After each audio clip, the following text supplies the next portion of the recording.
Bonsoir l'élite, nous nous retrouvons aujourd'hui pour une vidéo sur la sainte sélection naturelle. Alors, allez-vous faire partie de ceux qui vont pouvoir se reproduire et rester en vie, ou de ceux qui mourront seuls, sans descendance? Eh bien, nous allons le découvrir aujourd'hui.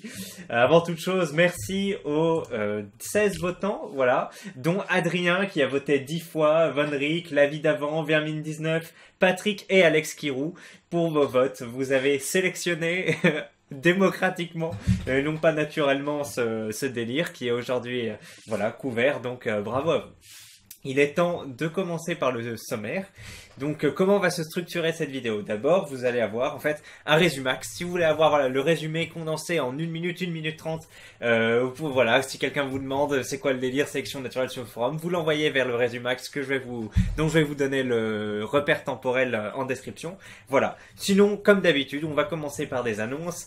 Puis nous chercherons du côté de la paternité de ce délire. Nous verrons plus en détail ce qu'est plutôt la sélection naturelle. Donc sur le forum, mais surtout en dehors, hein, comment Darwin l'a théorisé, et puis quelques vidéos YouTube qui parlent très bien de ça. Nous allons nous intéresser ensuite à la démocratisation du délire sur le forum. Puis la popularité actuelle et ce que je prédis du futur. Nous donnerons l'habituelle note. Et puis voilà, avant toute chose, on va effectivement commencer par le générique de Omega. Donc c'est parti, vous êtes prêts?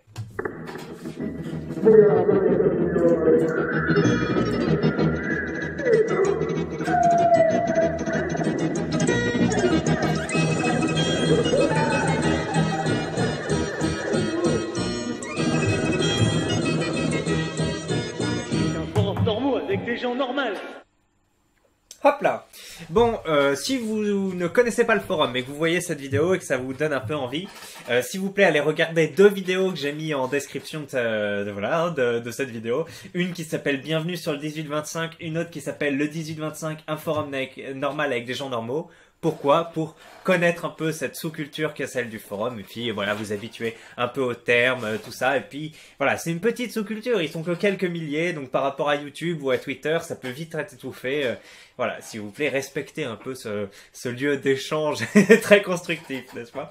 Sinon, prenez garde à la boucle aussi, si vous n'êtes pas encore un forumeur et que vous êtes tenté par mes vidéos de le découvrir, attention, attention, il y a beaucoup de sujets d'éléments de langage, etc., qui reviennent souvent en boucle, qui peuvent rentrer dans votre tête et puis un peu changer votre façon de voir les choses, etc. C'est un peu ce qui m'est arrivé. C'est pas forcément souhaitable ou agréable, donc prenez garde, hein. Essayez toujours de garder des références en dehors du forum, mais bien sûr, voilà.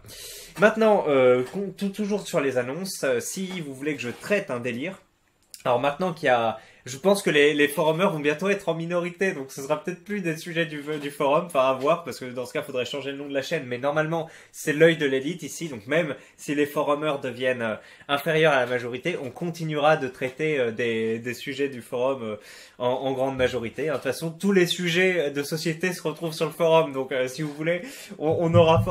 voilà, on peut pas perdre de vue l'objectif, mais... Tant qu'on parle de délire et pas de sujet d'actualité, n'hésitez pas à les proposer en commentaire. Ou en tout cas, moi, maintenant que j'ai déjà une liste d'une quarantaine de délires, je vais vous en proposer chaque semaine, ceux avec les plus de votes.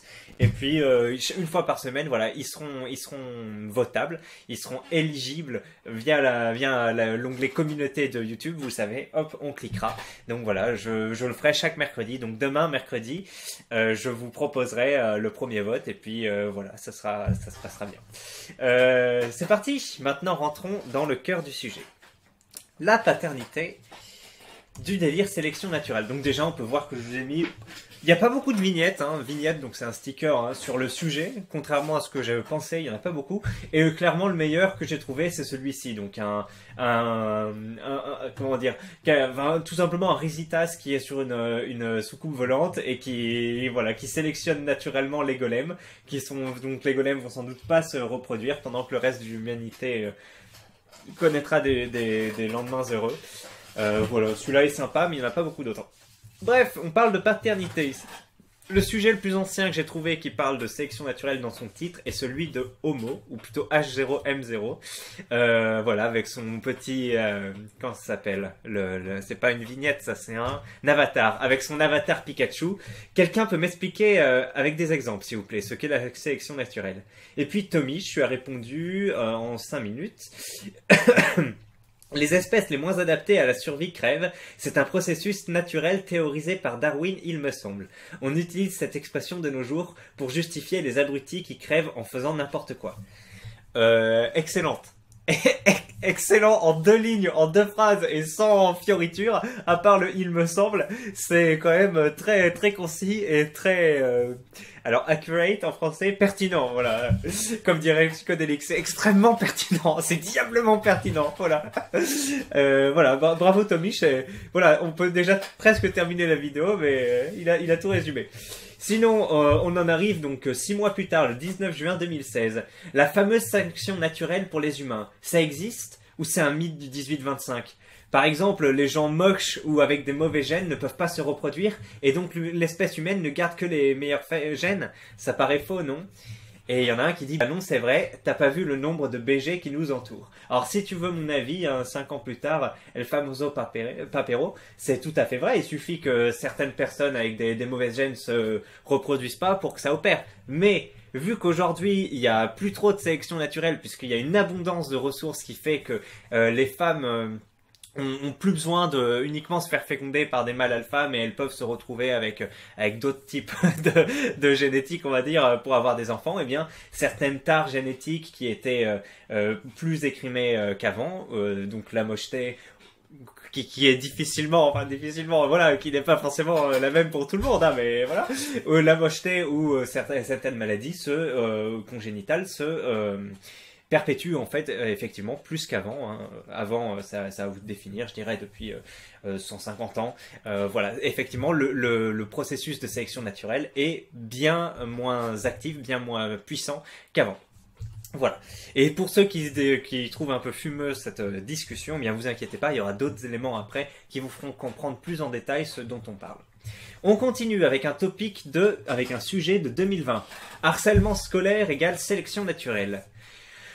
Ziadol nous dit « Ancien harcelé, j'en suis venu à cette conclusion qui fait mal, mais je pense que c'est vrai. Le harcèlement scolaire, c'est les forts qui humilient les faibles. Il les ridiculise auprès des autres et de la gente féminine, notamment, et casse leur confiance en eux. Plus tard, les harcelés seront encore plus timides, auront du mal à s'intégrer et notamment à séduire les filles. Du coup, ça diminue leur chance de se reproduire. Donc, c'est du darwinisme en somme.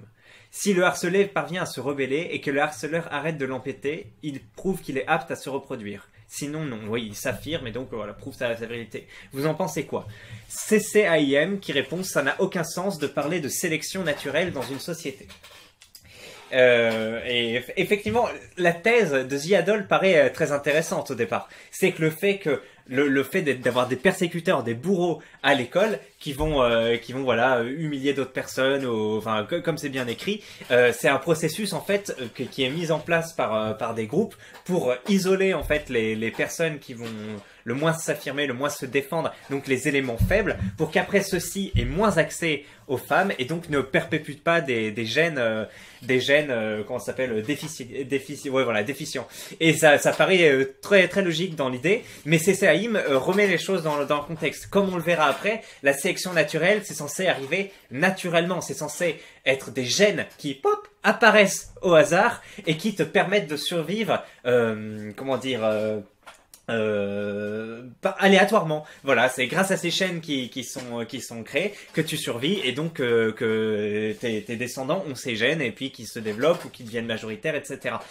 Et effectivement, alors ça devrait avoir un nom, ce qui se passe, parce que je pense que c'est tout à fait logique que les hommes, enfin les femmes aussi, mais voilà, qu'il y a cette propension chez l'humain à humilier les autres, à se réjouir du mal qu'on peut leur faire et effectivement à ce que ce soit autant inscrit en nous, autant instinctif et autant jouissif à humilier. Et c'est pour ça qu'il y a des harcèlements partout dans le monde.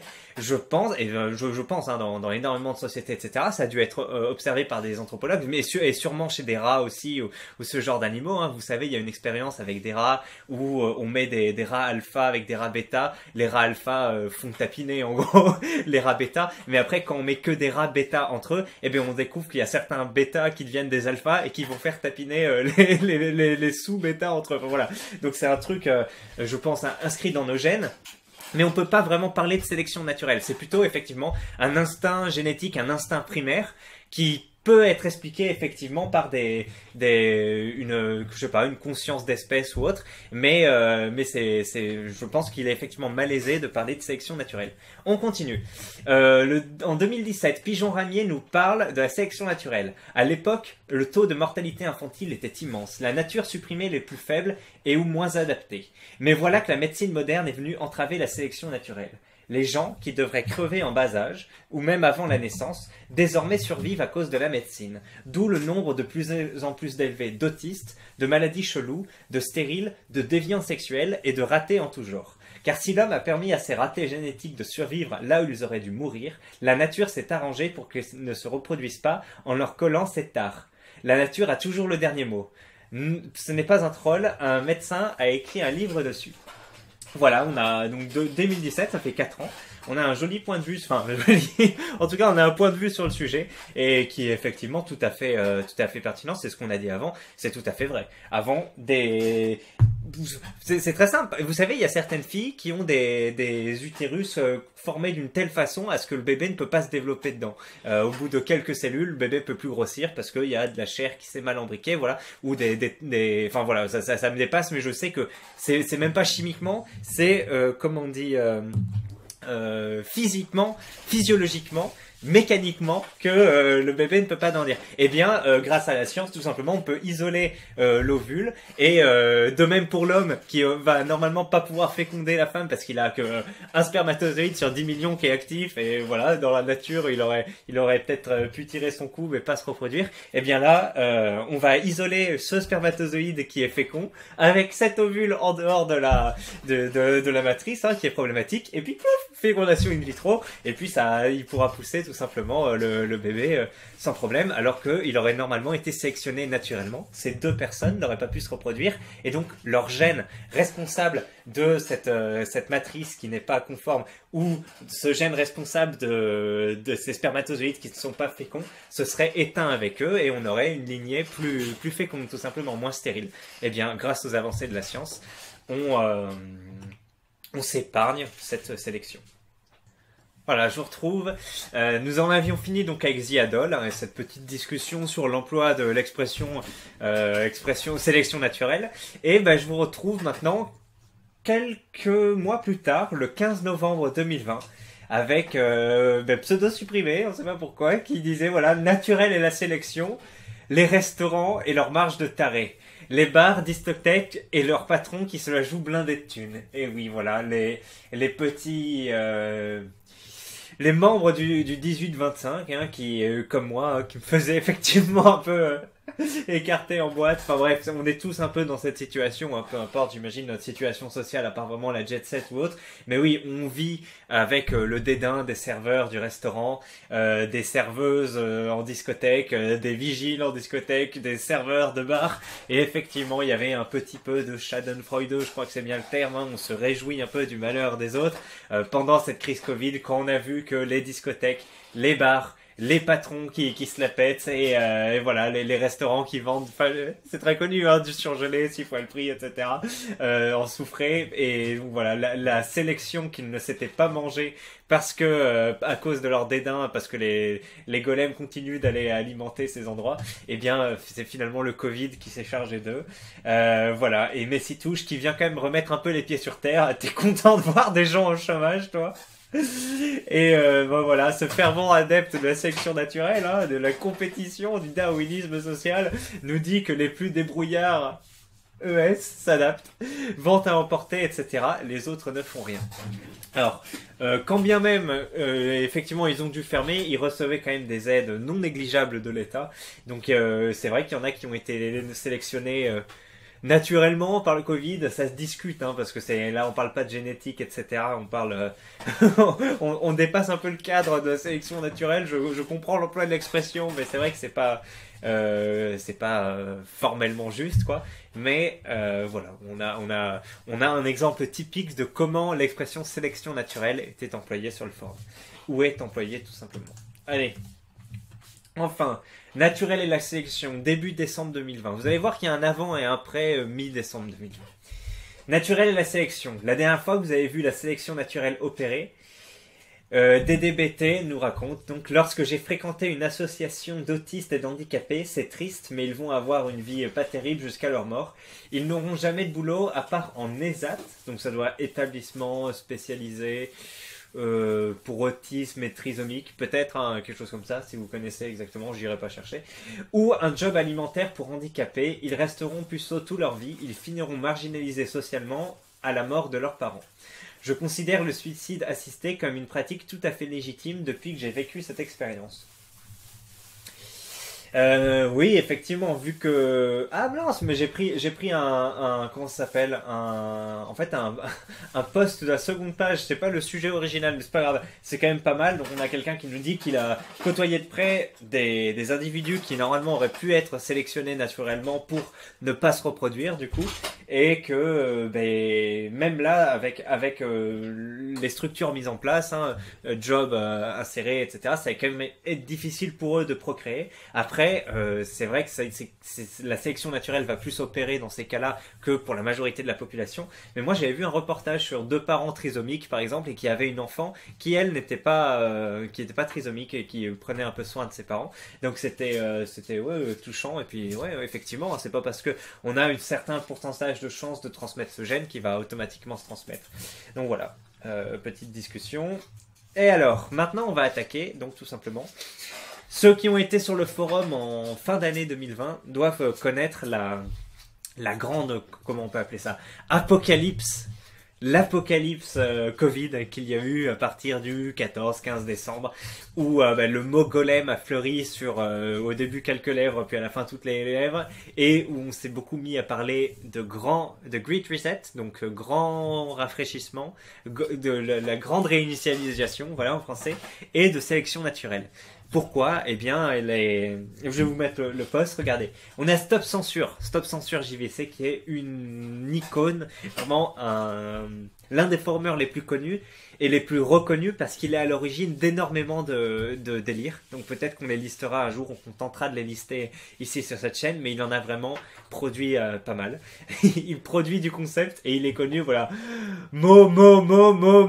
Pour ceux qui connaissent, en fait, il fait toujours des mots en minuscules, puis des mots en majuscules, puis mots en minuscules, puis mots en majuscules. Vous voyez, 1, 2 mots, 2, 3, enfin voilà. Et c'est assez connu et les gens se moquent un peu de lui pour ça.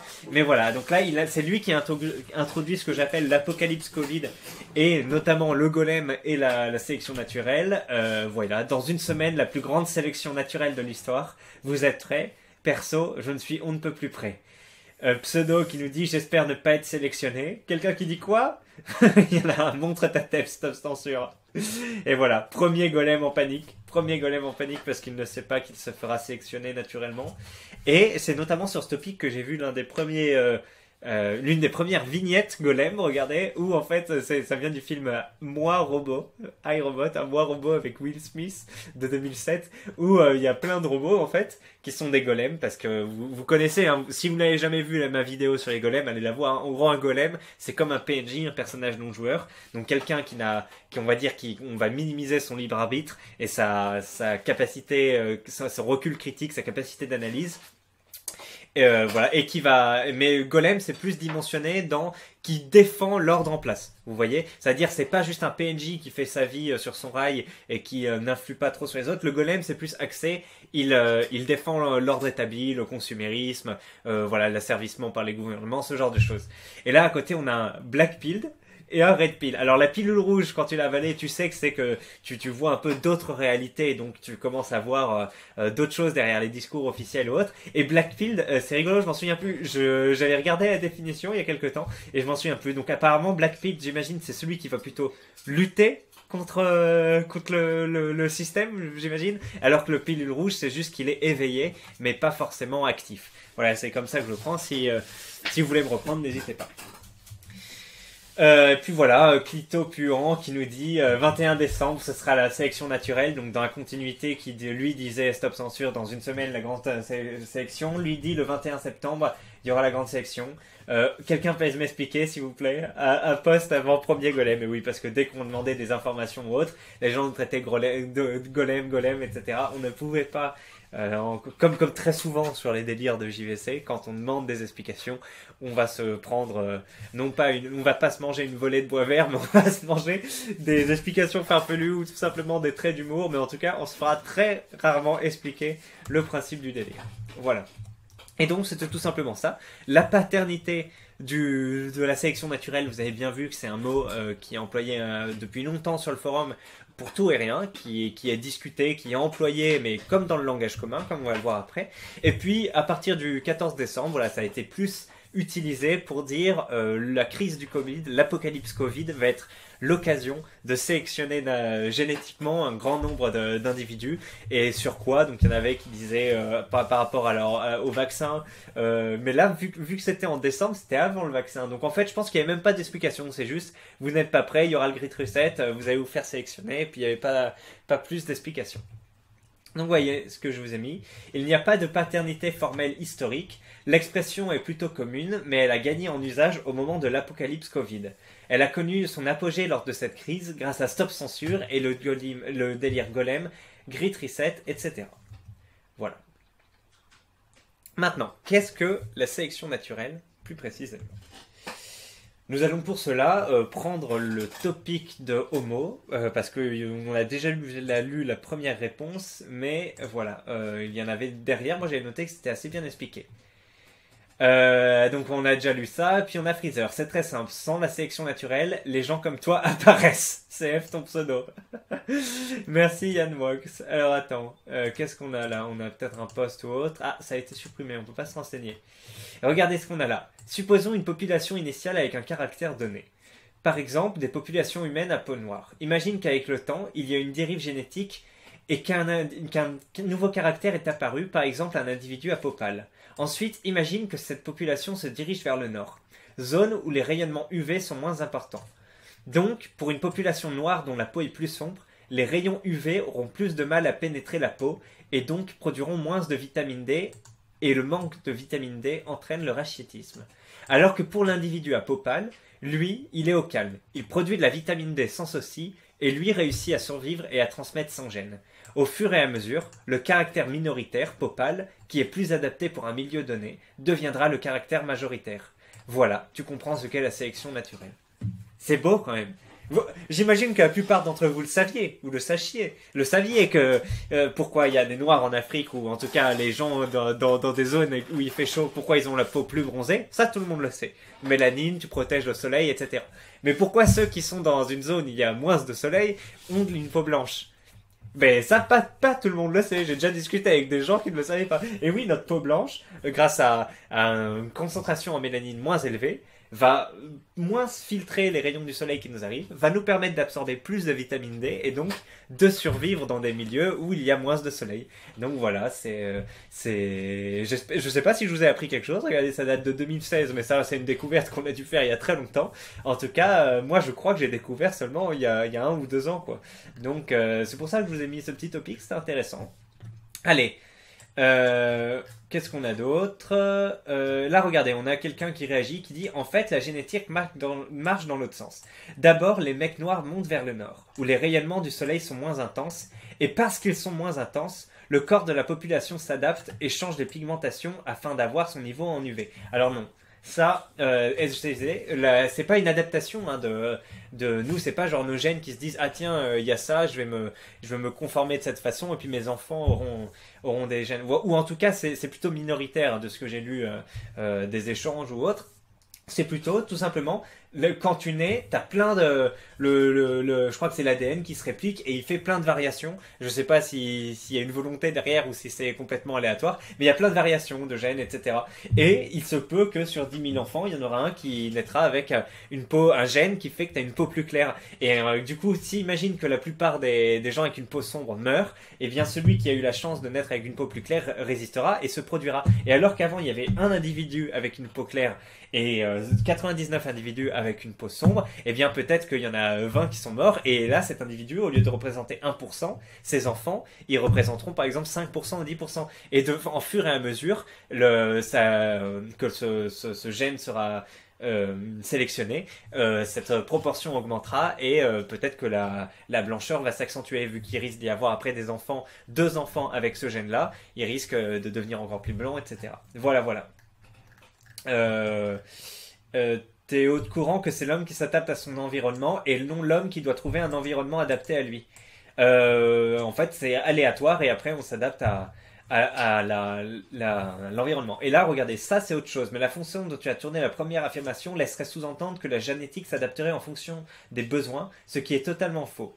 Tu n'as jamais entendu parler des girafes selon Lamarck. Il pensait que les girafes avaient développé un long cou pour atteindre les hautes branches. Selon lui, leur génétique serait adaptée à leur environnement, ce qui est totalement faux. N'importe quel lycéen en terminale, c'est ça. Ce sont des variations aléatoires qui ont conféré le caractère type long cou à une girafe lambda qui a pu survivre et procréer et donc transmettre ce caractère. Voilà, voilà. Après, on parle de est-ce que c'est l'œuf ou la poule, etc. Vous voyez que ça part dans des discussions, ça date de 2016. Deux jumeaux naissent, l'un est fort, l'autre est faible. Sélection naturelle. Une portée de chat nés, 3 mamelles et 4 chats. L'un va pas trouver les mamelles, et où, quand il va boire, elles sont vides, par contre les autres ont le flair pour ça.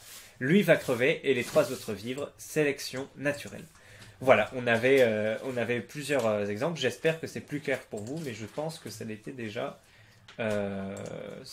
relativement. On continue. Hop. Je vous ai mis un petit exemple que j'ai trouvé, je trouve qu'il illustre bien, où c'est, vous voyez, les prédateurs des souris à abat-jour à l'Arizona, même nocturnes, hibou à cornes, peuvent distinguer la couleur de leur proie sur la roche sombre ou sur une roche claire. Ici est figurée une roche sombre. Bien regardez, il y a 4 souris blanches ou grises, enfin marron, et X couleur souris noire ou grise. Eh bien, l'oiseau peut plus facilement voir les souris claires, va les manger, et à la fin il restera que des souris noires. Et à la fin donc il y aura beaucoup plus de souris noires, sauf exception, que de souris claires. C'est quelque chose qui s'est passé très rapidement pour une zone où il y avait des bouleaux en fait, près d'une zone industrielle en fait. Donc des bouleaux, vous savez, c'est des arbres avec un tronc blanc assez fin, et il y a une usine pétrochimique, je crois, qui s'est installée et qui recrachait en fait plein de petites particules noires. Et du coup, les troncs des bouleaux, au lieu d'être blancs, ils devenaient noirs. Et avant, il y avait des phalènes, c'est des espèces de papillons, qui se mettaient sur ces bouleaux, et donc ils étaient tous blancs, parce que quand ils étaient sur le bois, et ces papillons se mettaient sur les bouleaux, oui, le boulot étant blanc, les prédateurs les voyaient pas. Mais comme les bouleaux étaient devenus noirs, tous les trucs blancs se sont fait bouffer à cause du contraste. Et en fait, il y a que les noirs qui ont survécu, et c'est pour ça que dans cette zone, on trouve des phalènes noires, mais au bout. Et comme c'est des insectes, ils se reproduisent très rapidement, et là, la sélection, elle se fait hyper vite. Voilà. Et c'est aussi pour ça que les OGM sont un problème. Les organismes génétiques... non, pas les... si, d'un côté, si, mais c'est surtout par rapport au fait que les OGM sont particulièrement... comme on sélectionne artificiellement des plants qui vont être plus productifs, mais moins souvent l'un entraîne l'autre, moins résistants à certains trucs. Enfin après, on essaye d'optimiser la résistance, mais il y aura en fait, on va peut-être cloner ou en tout cas sortir la même version d'un plant sur genre 1 km². Du coup, s'il y a un prédateur qui a cette ou une maladie qui a cette capacité à trouver la faille génétique, vous voyez, s'il y a une maladie qui va corrompre un plant, eh bien là où normalement il pourrait corrompre 99 plants et pas le dernier, et après le dernier se reproduirait et tous les nouveaux plants seraient résistants à cette maladie ou à ce prédateur, eh bien là, comme ce sont tous les mêmes issus de clonage ou d'organismes génétiquement modifiés, eh bien ils vont presque tous mourir ou tous mourir, et c'est un problème. Alors que les insectes, eux, qui sont dans les champs, c'est expliqué dans un épisode de Naruto en plus avec les cristaux. Si tu pulvérises des trucs et que tu tues 99% des insectes, si tu tues 100% des insectes, c'est très bien. Et puis après ils reviendront et tu les retueras 100%. Mais si tu tues 99,9% et qu'il reste un seul petit insecte ravageur et qu'il a des enfants après, et que ces enfants ont le gène résistant, et que après ils ont encore des enfants et que finalement ils résistent tous à ton anti-truc, je sais plus comment ça s'appelle, ben voilà, c'est le problème. Je termine avec la sélection naturelle, mais c'est aussi, bien sûr, l'antibiorésistance. L'antibiorésistance, on a des bactéries qui vont nous causer des problèmes, qui vont nous causer des maladies. On prend des antibiotiques, et le problème, c'est qu'il y a des gens, ils prennent des antibiotiques que pendant 2 ou 3 ou 4 jours, le temps que ça passe. Or, si tu le prends que pendant le temps que ça passe, t'es pas sûr d'avoir tué 100% de la bactérie. Et donc la bactérie, elle va peut-être être affaiblie, mais elle va résister et elle va se reproduire. Et comme ce sera des bactéries résistantes qui auront résisté à la première vague d'antibiotiques, elles auront plus de chances de donner naissance à des bactéries plus résistantes. Et puis au fur et à mesure, au bout de quelques générations, t'as beau prendre de l'antibiotique, ces bactéries deviennent résistantes. Et ça passe beaucoup dans des pays, on dit moins développés, hein, où ils prennent beaucoup plus d'antibiotiques. Ils n'ont pas cette propagande comme chez nous, mais c'est une bonne propagande. Les antibiotiques, c'est pas automatique. Et voilà, ils se retrouvent avec des antibiotiques qui sont moins efficaces qu'avant. Et ça s'appelle l'antibiorésistance. Voilà. Bon, je pense que vous saviez tout ça, mais c'était sympa d'en parler, c'est un peu le thème. Maintenant, je vous ai mis des vidéos, des extraits de vidéos de Dirty Biology, hein, sale biologie, un vidéaste français qui est actif depuis presque 10 ans, hein, 7, 8, 9 ans je pense, sur YouTube. Voilà, l'une de ses premières vidéos qui est très connue, c'est les bourrelets de l'évolution. Être gros est-il un avantage génétique? En fait, c'est une vidéo très rapide, 5 minutes, qui dit que pourquoi les Polynésiens style The Rock, ou le mec là, Israël, quelque chose qui chante... Vous voyez de qui je parle? Eh bien, pourquoi ils sont si gros? Eh bien en fait c'est parce qu'ils ont migré sur des îles et que dans les bateaux il n'y a que ceux qui pouvaient stocker beaucoup d'énergie, donc qui pouvaient être gros, qui ont résisté, qui ne sont pas morts. Et du coup quand ils sont arrivés dans cette île, il restait que ces gens-là qui ont tendance à devenir plus gros plus rapidement. Et c'est pour ça qu'on trouve une capacité à devenir obèse et à stocker de l'énergie plus importante chez eux, et tout simplement une culture, etc., où il y a beaucoup plus de gens gros. Voilà, si vous ne le saviez pas, si vous n'avez jamais vu cette vidéo, il l'explique mieux que moi, et en 5 minutes, je vous invite à voir, je mettrai le lien. Et puis après, il a fait une autre vidéo, vous voyez, 4 ans plus tard, de 15 minutes, ces peuples prouvent la théorie de l'évolution. Il parle de plein de peuples. Par exemple, les Tibétains, vous savez, ils ont été sélectionnés naturellement pour respirer et tirer un maximum d'efficacité de la raréfaction d'oxygène. Donc voilà, les Tibétains peuvent marcher à 4 km d'altitude quand un Européen ne pourra pas le faire. Pourquoi? Parce qu'on n'a pas ces mêmes capacités. Il y a une île où il y a eu un accident, une catastrophe, et parmi les 20 personnes qui ont survécu sur toute l'île, il y en avait qui voyaient qui voyaient pas les couleurs. Et du coup, ces personnes qui voient pas les couleurs sont incommensurablement plus répandues chez eux que dans la population normale, où c'est vraiment, ça touche une portion infime de la population, alors que là-bas, il y en a beaucoup. Voilà, il parle de plein de trucs à un moment, et puis voilà, il parle notamment de la différence entre Africains, Européens, peau blanche, peau noire, ce genre de choses. Et alors je crois qu'il parle pas des yeux bridés des Asiatiques, et ça, si j'ai compris, c'est pour se protéger du vent, en fait, qu'il y a un repli qui se fait pour voilà, se protéger. Pourtant c'est pas des gens qui viennent du désert ou autre, on s'imagine que c'est à cause du sable du désert qui vient dans les yeux, mais voilà, j'avais lu ça, mais ça il en parle pas dans sa vidéo. Et alors il y a une autre sélection que naturelle, qui va être la sélection artificielle, donc par l'homme. C'est pas un truc aléatoire qui a permis de suivre, c'est l'homme qui sélectionne ce gène et qui va reproduire, qui va optimiser pour que ça se développe rapidement. Et ça a donné naissance au chien tout simplement, et à plein de races différentes. C'est une excellente vidéo, une de mes préférées sur YouTube, qui s'appelle Une brève histoire des chiens, comment nous avons domestiqué les chiens, de Tinyverse. Voilà, qui montre comment le chien est le proto-loup, comme on l'appelle, le premier loup, enfin l'ancêtre commun du loup et des chiens, est devenu, et là je crois que ça s'appelle un pug en anglais, et peut-être un pékinois en français. Bien, je vais vous en reparler dans une minute. Voilà, donc là je vous ai mis Rokhaya Diallo et Baptiste Marché, mais on vient d'en parler, effectivement, c'est une affaire de vitamine D. Et d'absorption de la vitamine D. Maintenant, est-ce que vous savez ce que c'est que la drépanocytose? La drépanocytose est je vous lis. La drépanocytose, aussi appelée anémie falciforme, est une maladie génétique héréditaire touchant les globules rouges ou hématies. Elle est caractérisée par une anomalie de l'hémoglobine, principale protéine du globule rouge. C'est une maladie, donc oui, une maladie, hein, comme c'est dit, qui peut être assez impactante. Et je crois que Adama Traoré, ça vous parle, hein, peut-être, Justice pour Adama, c'est un peu comme Black Lives Matter, est mort à cause de en partie à cause de, en fait, il y a plusieurs raisons, mais en partie à cause apparemment de cette maladie qui lui aurait empêché d'assimiler une certaine quantité d'oxygène ou autre. Donc le fait qu'il ait couru, qu'il ait été après maintenu au sol plusieurs minutes euh, voilà, a provoqué cette... et qu'après, il y a eu cette drépanocytose qui a réduit l'afflux d'oxygène, a provoqué donc sa mort. Maintenant, des recherches ultérieures ont montré, j'aurais dû avoir EES là, non que les porteurs du gène de la drépanocytose peuvent contracter le paludisme et le fond, mais qu'il s'agit rarement de formes plus graves. En fait, ils sont 90% moins susceptibles que ceux qui ne portent pas le gène d'être atteints d'un paludisme grave. Ça vous rappelle pas quelque chose? On dirait que c'est le vaccin contre le Covid en fait. Ça veut dire que c'est un truc que tu te prends qui peut te faire un peu mal, mais qui te protège à 90% des formes graves d'une maladie. Eh bien c'est un peu ça, la drépanocytose, c'est une maladie, ça peut t'embêter, mais d'un autre côté, ça te protège de la malaria. Et comme le bénéfice coût versus gain a dû être favorable au maintien de cette maladie, puisqu'on sait qu'énormément d'Africains subsahariens, ou je crois même maghrébins, naissent avec cette maladie. Et alors si vous le saviez, c'était un indice, puisqu'en France on n'a pas le droit d'avoir des statistiques ethniques, jusqu'en 2019 ou 2017, je sais plus, on avait le droit en fait de voir quels enfants avaient des maladies génétiques, enfin quelles maladies génétiques avaient des enfants à la naissance. Et on recherchait 5 maladies, et parmi elles la drépanocytose. Et on pouvait voir en fait la proportion de drépanocytose dans la population et dans les naissances. Et on voyait notamment qu'en région parisienne, alors que donc ça concerne ni les asiatiques ni les occidentaux.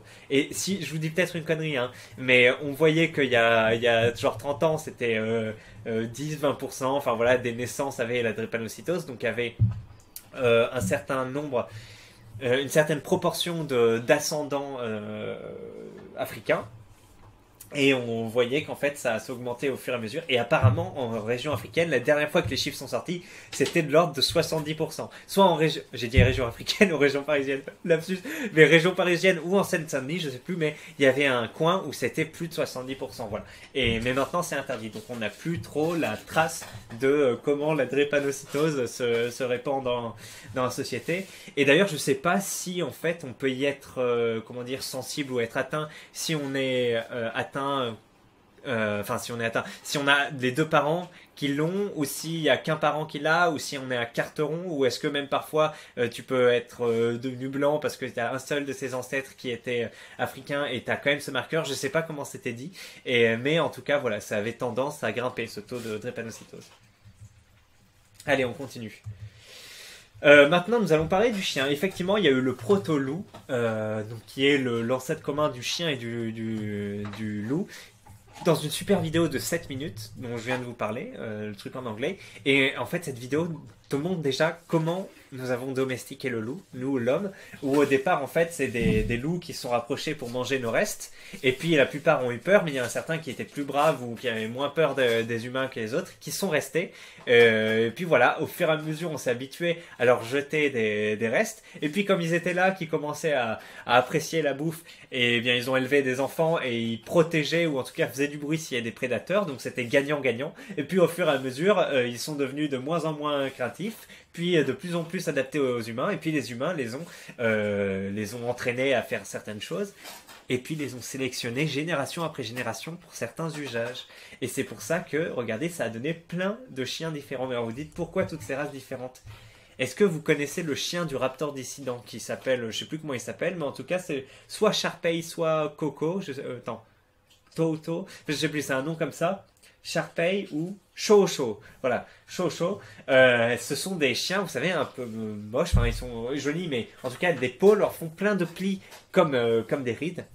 Des bourrelets de peau. Et on se dit, mais pourquoi ils ont évolué de cette façon, avoir plein de bourrelets? Eh bien, dans la vidéo, ils expliquent. C'est la chasse aux sangliers en Chine, où effectivement ces chiens, ils pouvaient se faire mordre ou cogner par les défenses des sangliers grâce à cette peau qui était très élastique. Eh bien, ils mourraient pas, ils se faisaient pas déchirer le flanc comme Robert Baratheon dans Game of Thrones. Voilà, c'est comme ça qu'ils ont été sélectionnés. C'est très intéressant. Et puis, pourquoi il y a plein d'aristocraties dans le monde? Donc là, ils ont montré 3 aristocraties chinoises, je crois. Mais c'est aussi le cas, par exemple, en Angleterre, avec le chien Yorkshire, ou dans d'autres civilisations, je crois à Malte, avec le bichon maltais ou autre. Pourquoi il y a des tout petits chiens? Eh bien, parce que c'est l'aristocratie qui voulait avoir des chiens et qui les a sélectionnés pour être de plus en plus petits et peut-être peut-être de plus en plus mignons, ou enfin je sais pas en tout cas, mais de plus en plus petits pour qu'ils puissent les porter, voilà, et aller en société avec. Et donc c'est énorme. C'est pour ça qu'il y a le chien pékinois, le Shih Tzu Mae, ce genre de trucs. Ce sont des petits chiens portables. Voilà, c'est fou, hein. Et puis on a le Chihuahua qui lui aussi est un tout petit chien portable. Et dans la vidéo ils expliquent que c'était pour s'en servir de bouillotte. Et oui, c'est fou. Donc ils se servaient du portable. Donc j'imagine l'aristocratie aussi était content d'avoir un petit chien, mais en plus il pouvait servir de bouillotte. Donc c'est fou quoi. Voilà. C'est bigrement intéressant. Maintenant, on continue. La sélection naturelle dans la culture populaire. Regardez, il y a quelque chose qui s'appelle les Darwin Awards. Les Darwin Awards, en français prix Darwin, sont des récompenses sarcastiques créées sur Internet en 1993, nommées en référence à Charles Darwin, auteur du texte fondateur de la théorie de l'évolution. Ces récompenses sont décernées à des personnes étant mortes ou ayant été stérilisées à la suite d'un comportement particulièrement stupide de leur part. Et là, ça me rappelle un peu une vidéo qu'on a fait récemment, effectivement, sur la vasectomie de notre ami Nota Bene. Puisqu'on parle de stérilisation plus ou moins volontaire. Ces personnes sont ainsi récompensées, le plus souvent à titre posthume, c'est-à-dire après la mort, pour avoir, de cette façon, contribué à l'amélioration globale du patrimoine génétique humain. On sous-entend ici que la stupidité à l'origine de leur décès serait due à un patrimoine génétique défavorable à l'espèce humaine et qu'il vaut mieux qu'elle ne l'ait pas transmis. Les prix sont transmis par le biais du web ou par courriel. Aucune valeur d'ordre monétaire ou matériel n'est associée au prix, seulement l'acquisition d'une mauvaise réputation pour le récipiendaire. Récipiendaire, je connaissais pas le mot, mais voilà. Quelqu'un qui reçoit quelque chose, donc il y a l'émetteur, et moi j'aurais dit récepteur, mais eux ils disent le récipiendaire. Le récipiendaire, voilà. Difficile à dire, il y a beaucoup de i, etc. Donc, ouais, c'est super. Voilà, c'est déjà ancré dans la culture populaire de se moquer, voilà, de façon sélection naturelle de certains comportements stupides ou risqués, et ce depuis 1993. Allez, on continue sur la démocratisation du délire. Donc, on a une phrase qui revient souvent, c'était la sélection était, est et sera naturelle. Donc voilà, et après il l'a traduit en plein de langues. Donc c'est une phrase qu'on voit souvent sur le forum, et c'est pour parler de comportements un peu stupides ou dangereux. On en parle de ceux qui disent mériter sélection naturelle. Une fois, il y avait un topic où la mère de l'auteur avait champé le cancer. Donc certains ont posté sélection naturelle, mérité, fallait poster, etc. Ne vous étonnez pas que vous ayez autant de soucis dans la vie. Je les imagine tellement comme ça, les mecs qui parlent de sélection naturelle. Et on voit un geek avec des grosses dents et des lunettes et qui a l'air haineux.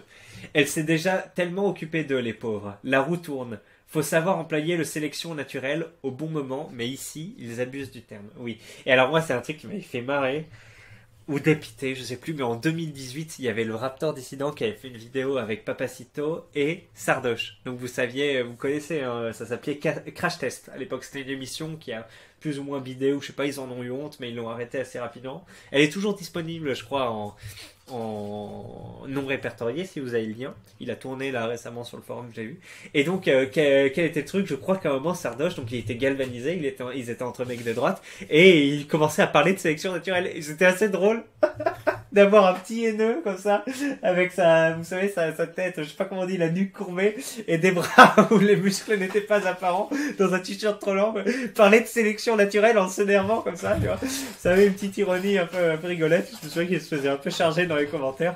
Enfin, voilà, c'était marrant. On continue. Tac, on a Show DJ Pepe qui dit: surtout qu'ils ne savent pas ce que c'est que le concept de sélection naturelle. Selon eux, un mec qui meurt en prenant des risques, c'est de la sélection. Et dans le même temps, ils ne voient même pas qu'elle s'applique sur eux, car aucune fille ne veut d'eux et de leur génétique de faible. Leur incapacité à la reproduction les rend victimes de sélection naturelle. Le Tchad, qui peut se reproduire et meurt attaqué par un requin en surfant, ne meurt pas de sélection naturelle. Et oui, tant qu'on a transmis son patrimoine génétique, on ne peut pas dire qu'on s'est fait sélectionner naturellement. Donc, j'ai beau avoir fait un trait d'esprit rigolo, que je juge rigolo sur Nota Bene, qui s'est fait vasectomiser, il ne s'est pas fait sélectionner naturellement puisqu'il a pu reproduire son patrimoine génétique incroyable. Et oui, il a des jolis yeux bleus. Voilà, mais il a une maladie... il a quoi déjà comme maladie qui favorise l'obésité? J'ai appris ça dans les commentaires. Quelqu'un en avait parlé, puis après j'ai cliqué sur la vidéo. Il fait de l'apnée du sommeil, voilà. Et apparemment, c'est un peu pour ça qu'il doit manger plus et qu'il est donc particulièrement gras. Ce qui explique voilà qu'il est pour manger du saucisson la dernière fois sur la vidéo de la vasectomie, enfin bref. Donc quelqu'un approuve et dit ceci, et 50% du forum sont encore puceaux sur les sondages et ils viennent parler de sélection naturelle. Et j'en ai un que ça a énervé, regardez, ils disent punaise, ils partent dans des explications alors qu'il s'agit d'un humour noir, réfléchissez. Voilà. On a toujours cette idée de sélection naturelle avec, regardez, ça date de 2018, il s'appelle Ombre Gratuite et il a la mascotte de Spirou en photo, donc on sait que, voilà, en plus, juillet 2018, on était en plein dans la période Spirou, incroyable. Donc, Tinder, PLS, le principe de la sélection naturelle. La sélection naturelle est un principe hérité de Darwin. On va poser les choses et ne parler que des humains. Seuls les individus dignes de se reproduire et de perpétuer l'espèce le feront. Donc, seuls ceux qui auront des capacités génétiques spécifiques aux besoins de l'espèce auront des enfants. Nous sommes normalement programmés pour avoir ce besoin de reproduction, et aussi pour choisir un individu ayant de bons gènes. Donc, une femme normalement constituée va choisir un homme qu'elle pense normalement constitué. Jusque-là, rien d'anormal. Les hommes et les femmes sont différents, mais en principe, chacun a sa capacité de reconnaître le membre du sexe opposé fécond. Conclusion. Si vous n'arrivez pas à trouver une femme pour fonder une famille, soit vous n'êtes pas dans les normes et donc n'êtes pas un bon parti génétiquement parlant, soit les femmes que vous choisissez pas n'ont pas la capacité à reconnaître un bon parti. Conclusion indirecte. Le beauf prolo qui engrosse la caissière de chez Lidl est génétiquement un meilleur parti que vous, bac plus 5, ingénieur, QI plus 130, cadre, super cynique et réaliste sur le monde, et a raison sur tout, mais sans famille. Voilà. Et là on a quelqu'un qui répond, qui reprend sur une phrase qui dit « Seuls les individus dignes de se reproduire et de perpétuer l'espèce le feront, donc seuls ceux qui auront la capacité génétique spécifique aux besoins d'espèce auront des enfants, etc. » Et là, il dit « Tout ce pavé-là va du faux au réducteur. Seuls les individus qui arriveront à se reproduire se reproduiront. Il n'y a pas de notion de dignité. Un individu se reproduisant n'a pas forcément un génotype excellent. Le lien entre génotype et phénotype n'est pas si évident. Alors là, ça me dépasse. Il y a une corrélation évidente entre les individus perçus comme laids et un éventuel génome de merde, CF difforme, mais il est tout à fait possible d'avoir des individus non viables qui n'en ont pas l'apparence et inversement. Ah d'accord, en gros, génotype, c'est l'intérieur, les gènes, et phénotype, c'est l'expression extérieure des gènes. Donc, il pourrait très bien avoir un phénotype. Mais oui, c'est vrai qu'on parle de phénotype parfois pour parler en gros de ce qu'on pourrait appeler de race. On parle de phénotype. Voilà. Et donc, ouais, on peut avoir quelqu'un qui a une apparence non fertile ou etc. ou on va dire déviante, faible, mais en fait c'est juste certains gènes responsables de l'apparence qui sont comme ça, alors qu'à l'intérieur tout fonctionne bien. Voilà. Donc c'était un petit recadrage. Voilà, je vous montre, regardez, j'ai pris tout simplement là le petit truc depuis octobre sur les topics sélection naturelle qui sortent. Alors qu'est-ce qu'on a? Un morceau de rap, naturel et la sélection, la fameuse phrase. Sereil à son dead Tinder, sélection naturelle pour les golems de ton acabit. Donc ça c'était la 4e vidéo de la chaîne, je crois, effectivement. Le forum est passé sur Twitter. Non, sur BFM TV, excusez-moi. Pourquoi? Parce que il y a une jeune fille qui discutait avec un jeune homme du forum, et elle lui disait alors tu t'es fait vacciner? Non. Et toi tu t'es fait vacciner? Bah oui, je veux partir en vacances. Et lui il dit Pfizer s'occupera de ton cas, sélection naturelle pour les golems de ton acabit. Alors voilà, ça avait tourné, puis après elle était passée sur BFM TV. C'était un grand moment pour le forum. Ton grand-père devant le trésor. Si la sélection est naturelle, comme vous le dites si bien, alors pourquoi? Nanani, naturel demeure la sélection. La sélection naturelle des boîtes de nuit. Naturelle sera la sélection. Rizitas s'est fait sélection naturelle. Ah oui, je crois qu'il a pas pu se reproduire. Ce français en Corée forçait ses élèves à lui faire la bise. Sélection naturelle. Aïe, il a dû se faire taper dessus parce que en Asie en général, quand tu fais la bise à des gens, c'est mal vu. Schwab vous avez prévenu, sélection naturelle, et sélection naturelle, ce soir ma dépression fait surface, et il s'appelle en plus l'estasso naturel. Voilà, on continue. Des vignettes. Alors, il n'y en a pas de notables. Moi, j'avais des souvenirs de vignettes intéressantes, de stickers, hein, comme on peut appeler, mais j'en ai pas vu, hein, donc je vous ai mis tout simplement une page. Vous voyez qu'on a, comment ça s'appelle, Angela Merkel et... comment il s'appelle, Cristiano Ronaldo qui sont un peu représentés. On a des trucs complètement hors sujet. Ça c'est hors sujet, ça c'est hors sujet. En revanche, celui-ci, celui que je vous ai montré, qui est pas mal. Là, on a le boss, je crois, il s'appelle Big Boss, non, c'est le méchant de Daredevil. Je sais plus quoi. la brute, non? Quelque chose comme ça. Bon voilà, en tout cas il est très grand, donc ok, aucun rapport non plus. Bon là on a la sélection naturelle avec dit en portugais par CR7, et sinon bah, on a un peu des références au vaccin, à la mort, au golem, voilà. Mais troisième dose, donc encore une fois au vaccin, mais c'est pas génial, hein, c'est pas des trucs super drôles où on se fend la poire ou autre. Maintenant popularité actuelle et future, donc je suis allé sur l'onglet de recherche, j'ai tapé sélection naturelle et j'ai vu qu'il y avait 3 pages en un mois avec ce terme, soit à peu près 90 topics, donc c'est une popularité assez grande. Voilà, c'est quand même pas mal, 3 pages. C'est un délire qui s'est intégré dans l'ADN du forum et est entré dans le langage courant, donc j'identifie une popularité durable, même si elle ne connaît pas de grands phénomènes ou d'événements marquants, hors crise Covid. Voilà, c'est un délire peu vivant mais durable. Vous voyez ce que je veux dire, hein, c'est comme je sais plus, un ETF, je crois, c'est un produit financier qui monte petit à petit, en même temps que globalement tout le marché, mais qui fait pas des grands bons, comme les hedge funds, les fonds hérissons, qui peuvent faire comme ça, qui sont très volatiles, comme on dit. Ben voilà, ça c'est pas un délire volatile, c'est un délire calme, voilà, où il n'y a pas de grande explosion, mais qui est employé quasiment chaque jour, voire même plusieurs fois par jour. Maintenant, c'est parti. Pourquoi ce sont des golems? Non, j'ai mal changé le titre, c'est la note. Donc les 4 critères sont la drôlerie et la pertinence du délire original, le potentiel comique, l'inoffensivité et l'engouement et la durabilité. J'ai mis un 3 sur 5 pour la drôlerie et la pertinence du délire original. Comme on a vu, il est relativement parfois mal utilisé parce que le concept n'est pas si facile que ça. Et oui, même si même s'il paraît couler de source, c'est pas forcément bien employé et je le trouve pas si drôle moi. Alors après peut-être que vous auriez mis un peu plus, mais objectivement j'ai pas l'impression que ça fasse tellement marrer les gens. Voilà. Potentiel comique, aïe aïe aïe, j'ai mis sous la moyenne 2 sur 5 parce que là il y avait encore un peu de pertinence qui est marrant. Voilà, parfois, ah là le mec s'est fait sélectionner naturellement. Si en plus c'est bien dit que le gars s'est pas reproduit, etc., ça peut être pas mal. Mais franchement, c'est rarement drôle, non? Ça peut faire. Enfin, le fait de dire sélection naturelle, on va pas éclater de rire. Et voilà. Et puis il n'y a pas eu de vignette hyper intéressante, il n'y a pas eu d'événement ou autre, donc j'ai mis 2 sur 5. Voilà, ça peut faire rire, mais c'est vraiment léger. Moi, je trouve, hein. Dites-moi après si vous pensez le contraire. Inoffensivité, j'ai mis 4 sur 5, parce que c'est pas très agressif, on va pas cibler des gens ou autres. Par contre, ça peut être un peu chiant, genre, oh là là, j'ai fait ça, il y a un mec qui dit sélection naturelle, en plus le truc est pas forcément bien employé, voilà. Il y a un petit côté qui peut être un peu lourdingue ou autre, mais voilà, c'est pas non plus hyper grave. Donc j'ai mis 4 sur 5 quand même pour l'inoffensivité, c'est pas mal, je crois que c'est la meilleure note. Et puis enfin, engouement et durabilité, 3,5 sur 5, parce que comme je vous l'ai dit, c'est dans l'ADN du forum, on l'utilisera tout le temps, donc ça mérite une haute note. Mais après, durabilité, voilà, ça a pas fait de... Enfin, la durabilité est là, mais pas l'engouement, vous voyez ce que je veux dire, donc ça fait 3,5.